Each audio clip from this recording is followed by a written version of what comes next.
Khi nhắc tới Pokemon mạnh nhất thì bạn nghĩ tới Pokemon nào trước? Chắc là Mewtwo đúng không? Sự thật thì nó không mạnh như trên anime đâu. Hay Kyogre, con cá gọi mưa với những đòn hệ nước quy lực. Nhưng khi nắng lên rồi thì Kyogre cũng chỉ như con cá chiên thôi. Còn nếu không sử dụng thời tiết thì chắc là Chansey đúng không? Thế hệ 8 qua rồi chế ơi! Thì rốt cuộc đâu mới là Pokemon mạnh nhất? Ok, chào mừng mọi người đã đến với kênh Drampapedia. Rất vui khi được gặp lại mọi người. Mình là Naito, thực tập sinh nghiên cứu về Pokemon. Và đây là cộng sự của mình, Roto. Nếu mình nói với mọi người rằng Pokemon mạnh nhất không phải là một Pokemon huyền thoại thì mọi người nghĩ sao? Và đó chính là Incineroar. Tại sao nó là Pokemon mạnh nhất thì xin mời mọi người xem hết video lần này nha.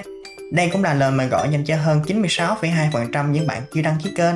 Hãy nhanh tay nhấn nút đăng ký để không bỏ lỡ những chủ đề thú vị sắp tới. Không làm mất thêm thời gian nữa, chúng ta hãy cùng vào xem video thôi nào.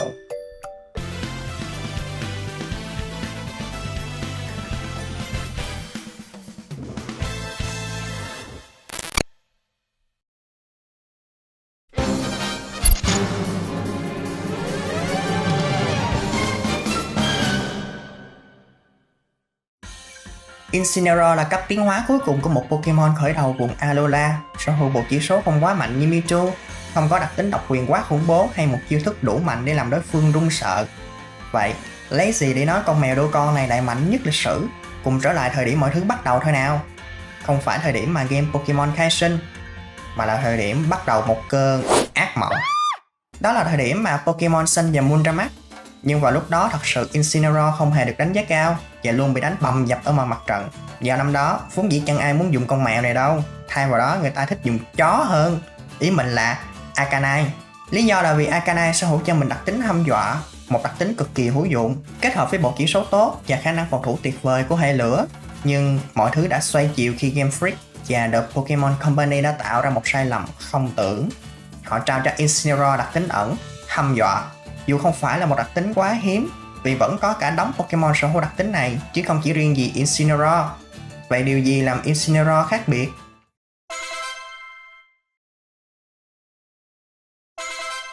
Đầu tiên phải nói về đặc tính hăm dọa, được xem là đặc tính cực kỳ hữu dụng. Mỗi lần lên sân, Pokemon sở hữu đặc tính này sẽ lập tức giảm một bậc chỉ số tấn công của Pokemon đối thủ, dù là đấu đơn hay là đấu đôi.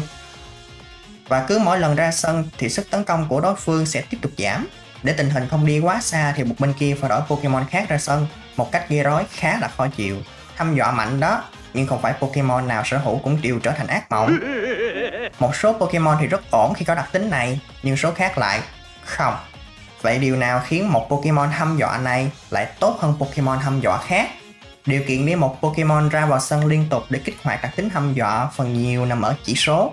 Đơn cử như Mightyena, chỉ số của nó không đủ cao, hoàn toàn không đảm bảo nó trụ đủ lâu để đổi ra vào mà không chịu sát thương, dù cho đã kích hoạt được đặc tính đi chăng nữa. Masquerain có vẻ trâu hơn một chút, nhưng lại có quá nhiều điểm yếu. Gyarados lại là một câu chuyện khác, phòng thủ tốt hơn và chỉ có 2 điểm yếu. Arcanine thì khỏi phải nói rồi, như một chiếc xe tăng bọc thép vậy. Pokemon của bạn phòng thủ càng tốt chừng nào, thì cơ hội kích hoạt hăm dọa liên tục càng thuận lợi chừng đó.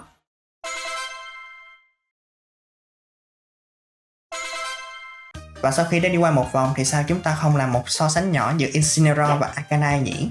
Fight! Nói về chỉ số thì Incineroar đều nhỉnh hơn Arcanine về mặt phòng thủ, yếu tố quan trọng giúp nó trụ sân. Chưa kể chỉ số tấn công cũng rất cao. Chỉ có một điểm mà Arcanine hơn Incineroar chính là ở khoảng tốc độ, nhưng nhiều đó thôi, cũng chưa nói lên hết được vấn đề. Vì không chỉ cần chỉ số ổn mà Pokemon còn cần cái hệ phù hợp nữa. Arcanine là một Pokemon thuần hệ lửa, còn Incineroar này mang song hệ lửa và bóng tối. Nghe thì có vẻ con mèo này thọt hơn chút cuốn kia đúng không? Không. Thực tế thì cả hai đều yếu thế trước ba hệ là đất, đá và nước. Riêng với Incineroar thì còn thêm cả hệ giác đấu nữa. Dù vậy, hệ bóng tối lại chính là hệ làm nên sự khác biệt. Nhờ vào việc mang hệ bóng tối, Incineroar kháng được hệ bóng tối và hệ ma, một hệ khá là khó kháng được. Chưa kể còn miễn nhiễm hoàn toàn với hệ siêu linh, đồng nghĩa với việc dù cho bị Ultra Necrozma khạc cho một đòn ánh sáng thiêu cháy mắt tôi với sát thương lên tới 200 cũng chẳng làm rụng được cọng lông chân nào của Incineroar. Từ đó cho thấy Incineroar hoàn toàn cười vào mặt tới tận 7 hệ, một con số cực khủng cho một Pokemon không hề mang hệ thép như nó. Chưa kể hệ bóng tối cũng miễn nhiễm luôn với đặc tính phá phách. Đây là một đặc tính tốt và cũng không ít Pokemon tận dụng tốt đặc tính này. Đặc tính này giúp cho những chiêu thức trạng thái được sử dụng ngay lập tức, bỏ qua tốc độ của Pokemon, và đó cũng là lý do tại sao nó bị nerf. Việc mang hệ bóng tối cũng khiến Incineroar khá là bất lợi trước hệ giác đấu, thế nhưng cũng không hẳn là quá nguy hiểm đối với nó, vì gần như hầu hết Pokemon hệ giác đấu đều sở hữu chỉ số tấn công cao, trong khi chỉ số tấn công đặc biệt lại khá là bê bết. Số lượng chiêu thức vật lý hệ giác đấu cũng hơn hẳn những chiêu thức đặc biệt, nên việc những Pokemon giác đấu mà gặp Incineroar có khi còn ré ngược lại. Lấy ví dụ như Iron Hand tấn công Incineroar thì lượng sát thương căn bản là nhân 2, nhưng khi Incineroar mang đặc tính hăm dọa thì chỉ số tấn công lúc này đã bị giảm đi một bậc, đồng nghĩa với lượng sát thương nhận được chỉ khoảng 30%. Không chỉ riêng hệ giác đấu mà cả hệ đất và đá cũng chung số phận. Dù số chiêu thức đặc biệt của hai hệ này so ra là nhiều hơn so với hệ giác đấu, Pokemon của hai hệ này cũng đều thiên về tấn công vật lý hơn là đặc biệt. Gặp Incineroar thì coi như xếp hàng đứng một bên.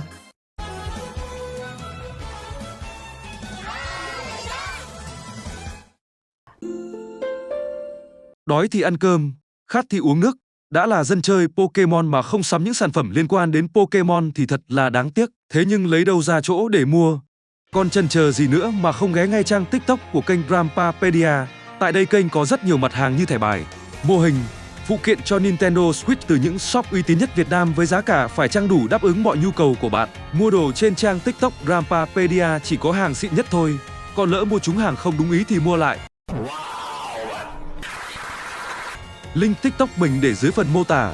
Cả nhà cần kiếm gì thì cứ nhấn vào thôi nha. Lycanroc.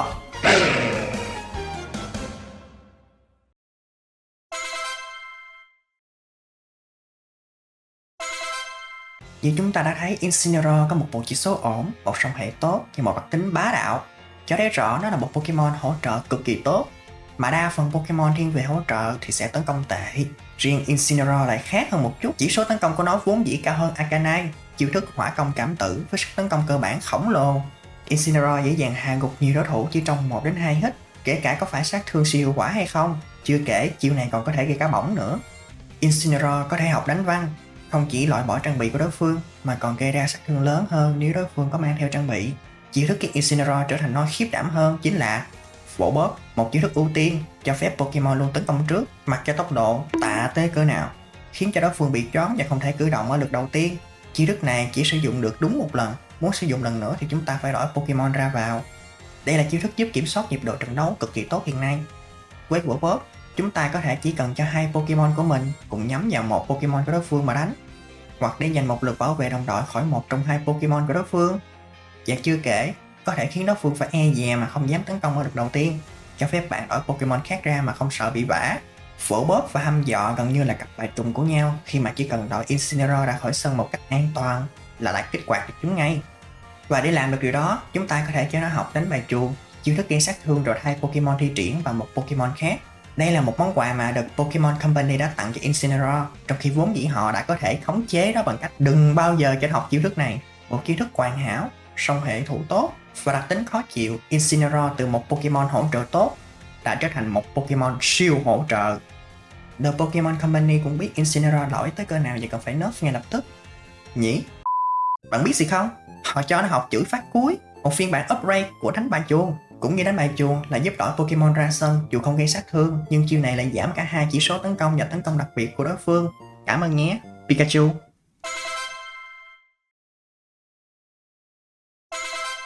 Tất nhiên cũng có một số đặc tính đã được làm lại để chống lại những Pokemon quá bá như Incineroar. Vững chí giúp Pokemon chống bị choáng và bị ảnh hưởng bởi hăm dọa. Tỉnh bơ, miễn nhiễm luôn hăm dọa, hay hiên ngang sẽ tăng chỉ số thay vì bị giảm, cũng như tạo ra thêm hai vật phẩm mới là áo tròn ẩn thân và bùa thanh tịnh. Mới nhất chúng ta có thêm cơ chế Tera hệ ma là cách tốt nhất để không bị làm phiền bởi Vỗ Bóp.